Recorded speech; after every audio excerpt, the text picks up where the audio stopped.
예, 오늘,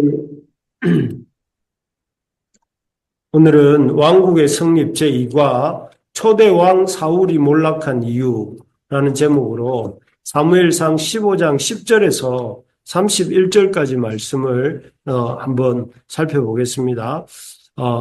지난 수요일이죠. 우리 지난 수요일 날, 우리는 이스라엘이 하나님의 왕되심을 거부하고 이스라엘이 하나님의 왕되심을 거부하고 자신들에게 이방 나라들과 같이 자신들에게도 왕을 세워달라, 인간 왕을 세워달라고 이렇게 요구하는 이스라엘 백성의 모습을 보았습니다. 참 이 모습은 하나님께 큰 아픔과 또 아픔의 시간이었습니다. 이는 마치 어떤 아들이 자신의 친부모를 옆에 두고 그 친부모에게 다른 좋은 부모를 마련해 달라고 하는 것과 같은 아픔이고 충격이었습니다. 그만큼 참 부모 되시고 참 왕이 되시는 이스라엘의 왕이 되시는 하나님은 참 이들의 요청을 들으시면서 마음을 아파하십니다. 그렇지만 하나님께서는 이 이스라엘 백성의 요구를 이렇게 들어주십니다. 마치 우리가 누가복음에 보면 아버지에게 분깃을 달라고 하는 둘째 아들에게 그 아버지가 분깃을 내어주는 것처럼 하나님도 이들의 그런 요구를 들어주십니다. 참 이 사실을 보면서 우리는 우리 하나님이 참 인격적이신 분이시고 우리라는 존재의 인격을 존중하시는 분이시구나 하는 것을 알게 됩니다. 하나님은 우리에게 우리의 인격을 존중하시고 우리의 선택을 존중하시는 동시에 우리의 인격에서 나오는 선택과 우리의 인격에서 나오는 사랑으로 우리가 마음과 뜻, 힘과 정성을 다해서 하나님을 사랑하고 섬기기를 원하십니다. 그렇기 때문에 우리가 우리를 인격적으로 대우하시는 그 하나님 앞에 우리의 온 인격을 다해서 그 하나님을 사랑하려고 하는 우리가 될 수 있기를 간절히 소망합니다. 어쨌든 이렇게 이스라엘 백성이 하나님의 왕되심을 이렇게 마다하고 인간왕을 세워달라고 하는 그런 이스라엘 백성의 요구에 의해서 하나님께서 세워주신 이스라엘의 초대 왕이 바로 사울 왕이었습니다. 사울 왕. 그는 이스라엘의 초대 왕이 될 만한 자질을 갖춘 사람이었습니다. 왜냐하면 그는 베냐민 지파라고 하는 좋은 가문의 출신이었고 성품도 아주 겸손하고 성실한 성품을 가지고 있었고 또 키도 다른 사람보다 머리 하나만큼 더 큰 신체 조건이 좋은 아주 싸움도 잘할 수 있는 왕으로서 이스라엘 백성을 잘 다스리고 이끌어갈 수 있을 것 같은 그런 사람이었습니다. 그래서 이스라엘은 자신들이 요구한 왕과 더불어 잘 살 것만 같은 그런 모습이었습니다. 하지만 이 초대왕 사울은 왕이 되고 난 후 얼마 되지 않아서 하나님 앞에서 급격하게 멀어지고 또 그런 만큼 몰락하기 시작합니다. 좋은 가문, 베냐민 지파라고 하는 좋은 가문과 겸손하고 성실한 성품, 그리고 좋은 신체 조건을 가졌던 그가 왜 몰락하게 된 것일까요? 왜 어쩌다가 몰락하게 되었고, 또 이런 초대왕 사울이 세워졌다가 순식간에 이렇게 몰락하는 모습을 보면서 우리가 배울 점은 그 가운데 우리에게 주시는 하나님의 메시지가 무엇인가 하는 것을 함께 생각해 보려고 합니다. 이스라엘 왕은 초대왕 사울이 몰락하게 된 이유는 첫째는 그렇습니다. 첫째 여기 몰락의 원인 첫 번째는 이 아말렉과의 전쟁에서 아말렉을 진멸하라고 하셨던 하나님의 명령에 이렇게 온전히 순종하지 않았기 때문에 그렇습니다. 이 사울이 왕이 된 이후에 처음 벌였던 전쟁이 이 아말렉과의 전투였습니다. 아말렉과의 전투에서 하나님께서는 대대로 하나님을 두려워하지 않고 틈만 나면 이스라엘 백성을 뒤에서 공격하던 그런 아말렉을 진멸하라는 명령을 내리셨습니다. 왜냐하면 하나님께서는 이 아말렉을 오랫동안 참으시고 기다려 주셨습니다. 하지만 이 아말렉은 하나님과 하나님의 백성에 대한 공격을 그칠 줄 몰랐고, 그래서 마침내 이 아말렉이 이스라엘을 공격해온 그날에 그 전쟁에서 하나님은 사울에게 이 하나님을 대적하는 자 아말렉, 하나님을 거스르는 자 이 아말렉을 참 진멸하라고 하는, 그래서 진멸한다는 것은 아말렉 사람들과 그들의 모든 소유, 심지어 가축까지 모든 것을 하나도 남겨두지 아니하고 멸할 것을 명령하셨습니다. 참 하나님을 대적하는 자의 이런 최후를 이 아말렉을 통해서 보여주시고자 하신 것이죠. 그리고 실제로 또 사울은 이 아말렉과의 전쟁에서 이 하나님의 도우심으로 말미암아 큰 승리를 얻게 됩니다. 그렇다면 이제 남은 것은 하나님 말씀대로 아말렉을 진멸하는 일만 남은 것이죠. 그런데 이 사울이 그런 하나님이 아말렉을 진멸하라 하신 그 말씀에 대해서 온전하게 순종하지 않습니다. 어떻게 하느냐면은 원래 온전한 순종이라면 아말렉 사랑과 또 아말렉의 모든 소유와 또 아말렉의 가축까지 다 진멸해야 되는 것이 완전한 진멸입니다. 그런데 이 사울은 이 전쟁에서 승리한 이후에 하나님께 드릴 것이라고 하면서 가축 중에 일부를 살려둡니다. 살찐 소와 살찐 양을 남겨둡니다. 그리고 아말렉의 왕도 살려줍니다. 그래서 그리고 난 뒤에 이 전쟁에 하나님의 도우심으로 승리했던 이 전쟁을 마치 자기가 잘해서 승리한 전쟁인 것처럼 자기 자신을 위한 기념비를 세워서 자기 자랑까지 합니다. 하나님의 진멸하라는 명령도 순종하지 않았고 또 하나님의 영광을 나타내지도 않았고 오히려 자기의 영광을 나타내려고 한 것입니다. 이에 전쟁이 끝날 무렵에 이 선지자 사무엘이 나타납니다. 나타나서 사울에게 이렇게 묻지요. 어찌하여 왜 이렇게 하나님 주신 하나님 아말렉 진멸의 명령을 지키지 않았는지에 대해서 묻습니다.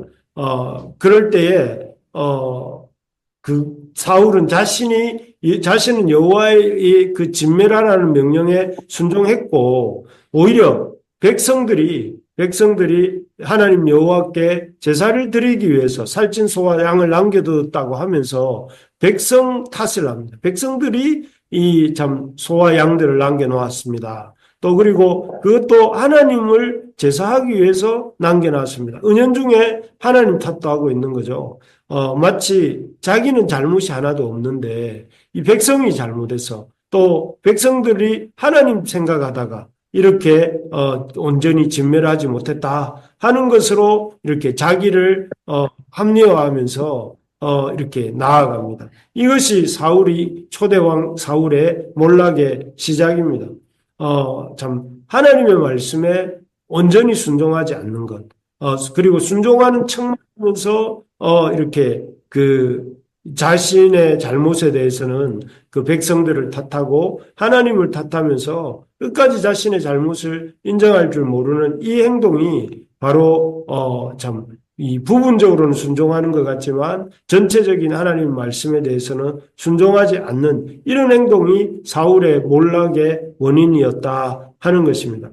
우리가 하나님 앞에서 살고 또 우리가 섬기는 공동체가 바로 서기를 원한다면 무엇보다 순종하는 신용만 하면 안 되고 큰 그림으로 보면 그냥 순종하는 것 같지만 실제로 온전히 순종하지 않는 하나님이 다 진멸하라고 했으면 다 진멸해야 되는데 뭐는 뭐에서 살리고 뭐는 뭐에서 살리고 뭐는 또 어때서 이렇게 살리고 하는 식으로 하나님 말씀에 조건적으로 또 부분적으로 또 지연하면서 순종하는 그런 순종은 하나님이 기뻐하시지 않는 순종이고 순종이 아닙니다. 순종. 그래서 우리가 순종할 때 어떻게 순종해야 됩니까? 조건적인 순종이 아니라 무조건적인 순종을 해야 됩니다. 부분적인 순종이 아니라 온전한 순종을 해야 되고 지체하는 순종이 아니라 지체하지 않는 순종을 해야 합니다.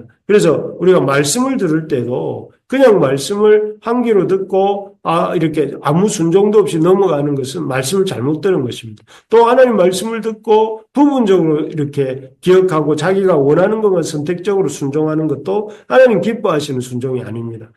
그 불순종입니다. 그리고 하나님이 기뻐하시는 순종은 이렇게 조건적인 순종이 아니라 하나님 말씀을 듣고 난 뒤에 이 조건적인 순종이 아니라 무조건적인 순종을 하고 또 부분적인 순종이 아니라 전부의 순종을 하고 또 지체하는 순종이 아니라 즉각적인 순종을 하는 그런 순종을 하나님 기뻐하시고 그런 순종의 사람이 하나님의 사람이고 하나님의 역사에 쓰임받게 되는 것입니다. 그래서 우리가 참 하나님 말씀을 잘 들어야 되겠습니다. 하나님 말씀을 잘 듣고 하나님 말씀을 참 이렇게 이 무조건적으로 순종할 수 있는 그런 우리가 되기를 무조건적으로 또 전부를 또 즉각적으로 순종하는 우리가 되기를 원합니다.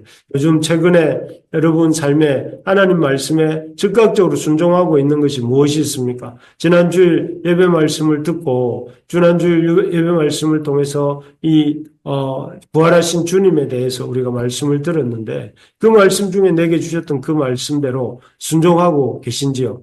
그 말씀들을 이렇게 한번 다시 떠올려 보시고 내가 어떻게 순종해야 될지를 고민해 보고 또 그 순종을 온전히 순종하기 위해 힘쓰는 우리 모두가 되시기를 주의 이름으로 축복합니다.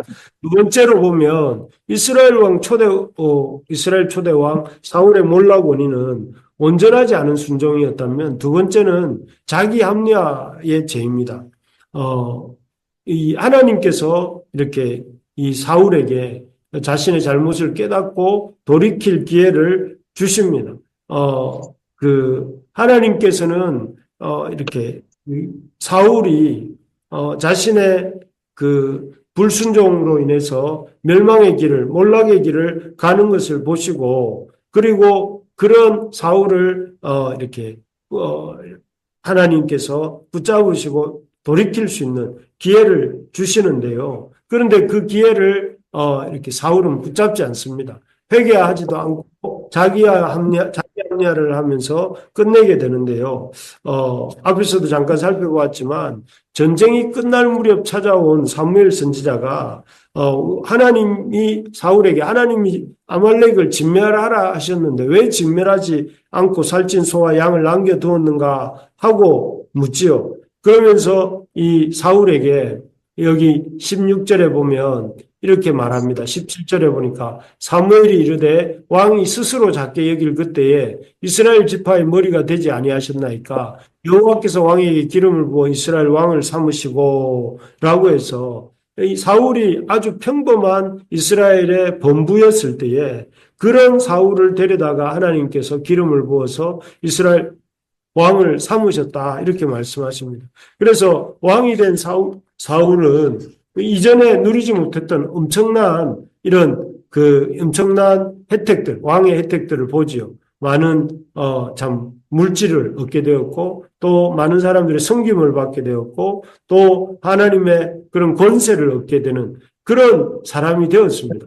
그렇다면 그것으로 인해서 기뻐하고 감사해야 되는데 그러지 못하고 이제 또 거기에 더해서 하나님께서 진멸하라고 하신 아말렉의 소와 양떼에까지 욕심을 낸다는 것이 옳습니까? 하고 이렇게 사무엘 선지자가 사울에게 묻고 있는 것입니다. 그러면서 이런 질문을 통해서 사무엘 선지자를 질문을 통해서 하나님께서 기대하셨던 것은 사울 왕이 자신이 지은 잘못을 깨닫고 죄를 깨닫고 그 죄에서 회개하고 돌이키는 것을 바랬습니다. 하지만 사울은 이런 죄에 대한 각성도 이렇게 그 사무엘을 통한 하나님의 회개의 촉구도 이렇게 하지 않습니다. 회개의 촉구에 반응하지 않습니다. 놀랍게도 회개는커녕 오히려 불순종에 대한, 앞에서 잠깐 살펴본 것처럼 자기의 불순종에 대한 합리화를 합니다. 그래서 아말렉을 자신은 진멸했는데 백성들이 이렇게 그 하나님께 제사를 드리겠다 하면서 소와 양을 남겼다고 하면서 책임을 백성들과 하나님께 돌리고, 그러면서 자기가 해야 될 회개를 거부합니다. 그리고 자기가 아말렉을 왕을 살려준 것도 이렇게 감춥니다. 그래서 참 교묘하게 자신의 책임과 자신의 잘못을 인정하는 일을 하지 않고 넘어가게 되죠. 참 그래서 결국 하나님이 주시는 사무엘 선지자를 통해서 주셨던 회개의 기회를 사울은 그냥 흘려보냅니다. 흘려보내고 회개하지 않습니다. 여러분, 하나님의 말씀에 우리가 참 그 말씀을 들을 때에 중요한 것이 무엇인가 하면은 하나님 앞에 이렇게 온전한 순종을 하는 것도 중요합니다. 하나님 말씀을 듣고 온전한 순종을 하는 것도 중요한데, 그러나 그런 온전한 순종만큼 중요한 게 뭐냐면은 온전한 순종을 하지 못했을 때에 거기에서부터 그 잘못된 행동을 깨달았을 때 돌이키고 회개하는 일도 중요합니다. 결국 그런 어떤 사울도, 이스라엘의 초대왕 사울도 온전한 순종을 못한 것도 그의 문제였지만, 그 다음에 큰 문제는 뭐냐면 그런 잘못된 행동을 죄를 짓고 난 뒤에도 그 죄에 대해서 회개할 줄 몰랐다는 것이 더 큰 문제였습니다. 그리고 그것이 그의 몰락을 더욱더 가속화시키게 됩니다. 하나님 말씀에 순종하는 것이 너무너무 중요합니다. 조건적으로 순종하는 것이 아니라 무조건적으로, 부분적으로 순종하는 것이 아니라 온전히 순종하고 또 이렇게 즉각적으로 순종하는 것이 중요합니다. 그러나 방금 말씀드린 것처럼 그것 못지않게 중요한 것은 바로 하나님 앞에서 불순종의 죄를 지었을 때 그 죄를 회개하고 돌이키는 일은 더욱더 중요합니다. 예를 들어서 다윗은 우리아를 죽이고 밧세바를 범하는 죄를 지었습니다. 그런데 그 죄에 대한 죄를 나단이라고 하는 선지자가 와서 지적합니다. 그럴 때 그가 보인 반응이 무엇입니까? 그는 이 사울처럼 행하지 않았습니다. 책임을 다른 사람에게 돌린 것이 아니라 침상이 썩도록 울면서 자기가 하나님께 범죄하였다고 그 잘못을 고백하고 회개하지 않습니까? 그런 다윗의 고백과 회개의 돌이킴이 있었기 때문에 다윗의 왕국은 다윗의 죄에도 불구하고 더욱 든든하게 세워져 가게 된 것입니다. 우리가 기억해야 될 것은 우리가 범죄했을 때, 그리고 그 범죄에 대한 지적을 받고 그 죄를 깨달았을 때입니다. 그래서 여러분, 우리가 죄를 지었을 때에 하나님께서 주일 예배 말씀을 통해서든지 새벽 기도 말씀을 통해서든지 개인 큐티 말씀을 묵상하는 중에서든지 하나님께서 죄를 깨닫게 해주시고 죄에 대해서 이렇게 하나님께서 말씀하실 때에 이 사울처럼 합리화하면 안 됩니다. 변명하면서 합리화하면서 죄를 남의 탓으로 돌리는 것이 아니라 그 지은 죄에 대해서 인정하고 그 죄를 회개하고 돌이켜야 합니다. 그러한 돌이킴 회개가 있을 때에 다윗처럼 살고 이렇게 다윗처럼 하나님의 복을 받고 사울처럼 몰락하지 않게 된다 하는 것입니다. 혹시 여러분 최근에 하나님 앞에서 여러분 우리가 죄를 짓고 또 그 죄를 짓는 것도 문제지만 그 지은 죄에 대해서 진심으로 회개한 일이 있습니까? 여러분 기억을 한번 더듬어 보시면 내 기억에 최근에 내가 하나님의 말씀 앞에 찔림을 받고 그 찔림 받은 것에 대해서 돌이키고 회개한 것이 생각나십니까? 하나님 앞에 이 참 사울 왕처럼 혹시 살고 있지는 않습니까? 자신이 죄를 짓고도 안 지은 척, 자신이 잘못하고도 남이 잘못한 것처럼, 또 문제가 많은데도 아무런 문제가 없는 것처럼, 잘 되고 있는 것처럼 이렇게 살고 있지 않습니까? 혹시라도 그렇다면 하나님 앞에서 회개하시기 바랍니다. 하나님 앞에서 하나님의 말씀을 듣고도 한 귀로 듣고 흘렸다거나 하나님의 말씀을 듣고도 자꾸만 다른 탓을 하고 있다면 그렇게 하는 행동을 버리시고 하나님 앞에서 잘못을 인정하고 그 잘못을 회개하고 잘못으로부터 돌이키는 우리가 될 수 있기를 소망합니다. 그렇게 할 때 몰락이 아니라 번성함으로 이 하나님이 주시는 축복 가운데 진짜 번성함으로 가는 우리의 인생, 우리의 공동체, 우리의 나라가 될 줄로 믿습니다. 바라는 것은 이 사울의 몰락의 원인, 초대왕 사울의 몰락의 원인, 다음 주에 한 번 더 살펴보겠는데요. 이 두 가지 우리가 깊이 명심하면서 하나님 앞에 온전한 순종을 하지 않는 것. 두 번째로 하나님 앞에 회개하지 않고 자기를 합리화하는 것. 이것 때문에 그가 몰락했다는 것을 기억하면서 우리가 하나님 나라의 백성으로 살아갈 때에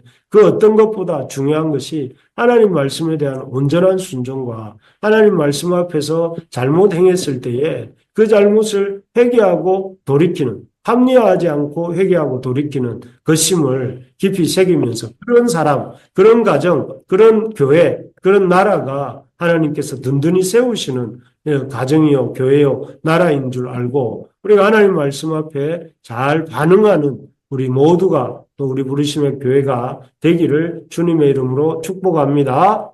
아멘. 아멘.